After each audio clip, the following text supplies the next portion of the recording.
오늘도 바쁘니 빠르게 알아볼게요. 지난 19일 그것이 알고 싶다에서 통수돌, 할복돌, 치매돌이란 별명까지 얻은 최악의 걸그룹 피프티피프티에 대해 방송했는데 난리가 났다고 합니다. 방송이 잘 돼서 난리가 난 게 아니라 내용이 너무 부실해서 난리가 난 거죠. 현재 방송 이후 그것이 알고 싶다 시청자 게시판이 불타고 있는 이유가 피프피피프티 멤버들과 소속사, 용역업체인 더 기버스와의 삼각관계 안에서 중점적으로 다뤄졌어야 할 이번 갈등의 원인과 주요 쟁점이 너무 멤버들 위주로 편파적으로 다뤄졌다고 해요. 편파적이라고?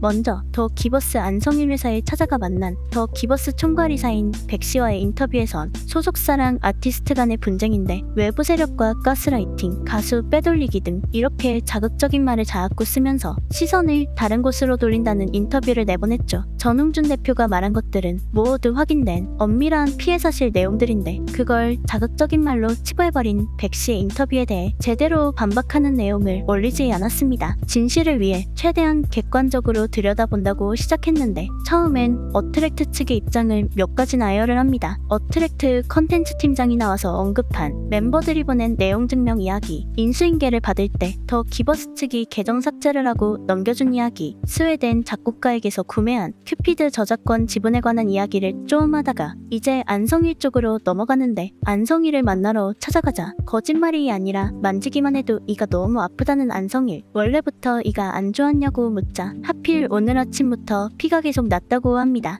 정말 환상적인 타이밍이네. 크크. 그래서 안성일 대신 더 기버스의 총괄이사 백씨가 대리로 인터뷰를 하죠. 얼굴에 모자이크 없이 당당하게 나온 어트랙트 컨텐츠 팀장이랑은 다르게 이쪽은 뭐가 그리 쫄리는지 모자이크를 했습니다. 자기들은 2년 동안 자금난해에 시달렸었고 보고 드리는 예산도 제대로 집행된 적도 없었고 안성일과 전웅준 사이의 카톡 내용을 공개하며 갑자기 전웅준 대표가 말을 바꿨다고 합니다. 자기들만 멤버들과 소통을 한 게 아니라 어트랙트 매니저들도 있었다며 오히려 그 사람들이 24시간 같이 있었으니 그 사람들이 자기들보다 더 잘 알 거라고 합니다. 그리고 저작권에 관해서도 저작자들이 자기들한테 모두 다 위임을 했고 그 절차에는 아무런 법적인 문제도 없다고 하죠. 그러면서 이렇게 프린트물까지 미리 준비한 더 기버스 측에서는 이 소송이 왜 일어났다고 생각하냐고 묻자 대표 대리로 나와 인터뷰를 하면서 공식적인 입장을 대변하는 건 아니라고 슬쩍 발을 빼는 백씨. 거기에 공식적인 입장을 대변하는 자리라고 정정해주자 계속 웃습니다. 그래서 뭐라고 말해도 전부 와전될 것이기 때문에 말을 할 수가 없다는데 진실된 팩트만 말하면 되는 것을 왜 와전될 걱정을 할까? 그리고 끝끝내 안성일 대표와의 인터뷰는 불가능했죠. 그럼 저거에 대해 다시 전웅준 대표에게 찾아가 교차 검증을 하면 되는데 어트랙트와 더 기버스와의 입장 차이는 여기서 끝내버립니다. 저 백씨가 말한 어트랙트 쪽에서도 멤버들과 소통을 했었다는 내용부터도 벌써 전웅준 대표는 정작 전웅준이 오면 애들이 불편해한다는 이유로 더 기버스 측 직원이 못 오게 했는데 이런 부분도 이미 과거에 반박된 내용이지만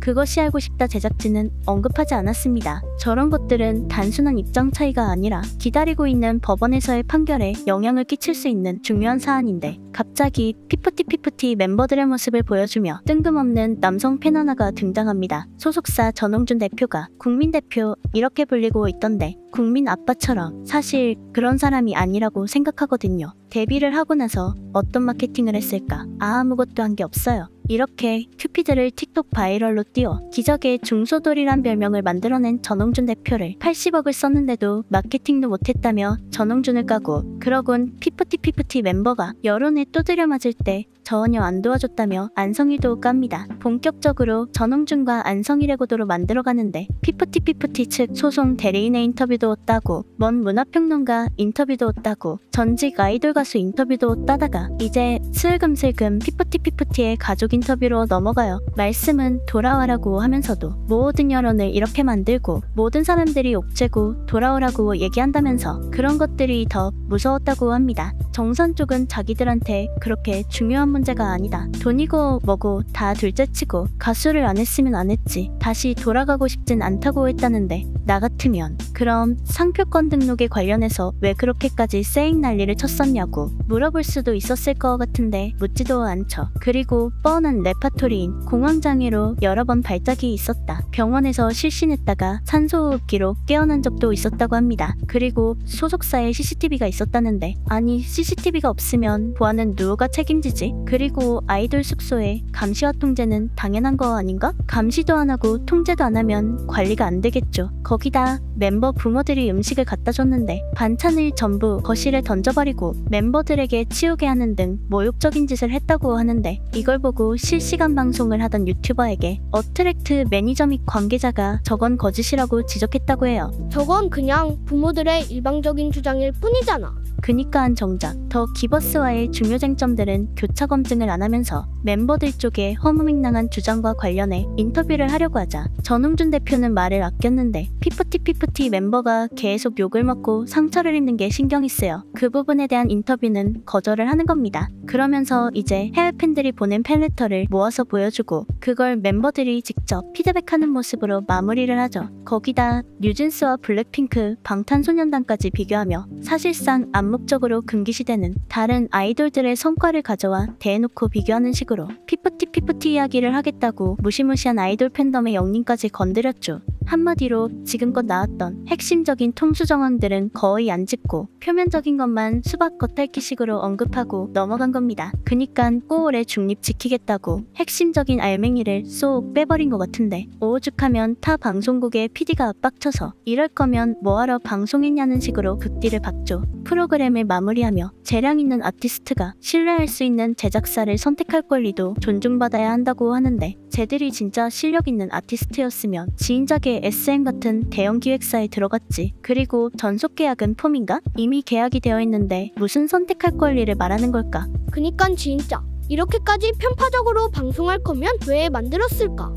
알고 보니 과거 그것이 알고 싶다의 제작진 노트북을 보면 페미니즘을 상징하는 스티커가 덕지덕지 붙어있죠. 페미의 특징이 뭐다? 남자는 무조건 가해자, 여자는 무조건 피해자. 그니까 그냥 피프티 멤버들은 돈에 환장한 어트랙트와 더 기버스 어른들 싸움 사이에서 등 터진 피해자라는 느낌으로 방향을 잡았던 게 아닐까 그런 합리적인 의심이 드는 상황입니다. 어쩐지 고발 방송으로서의 매가리가 없어졌다 했더니 저 때부터 이미 맛이 갔나 봅니다. 암튼 그것이 알고 싶다에서 피프티 사건을 다룬다길래 나름 기대를 했었는데 예상 범위를 훨씬 뛰어넘게 실망만 했죠. 그래서 오늘의 남길 한마디. 어떻게 공중파 레카가 유튜브를 가만도 못할까?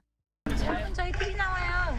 텔레비전에 내가 나왔으면 정말 좋구나 정말 좋구나. 안녕. 끝이다. 막방이라니. 애써 준비한 데뷔 앨범이 큰 반응 없이 1,500장 정도의 판매로 아쉽게 마무리되고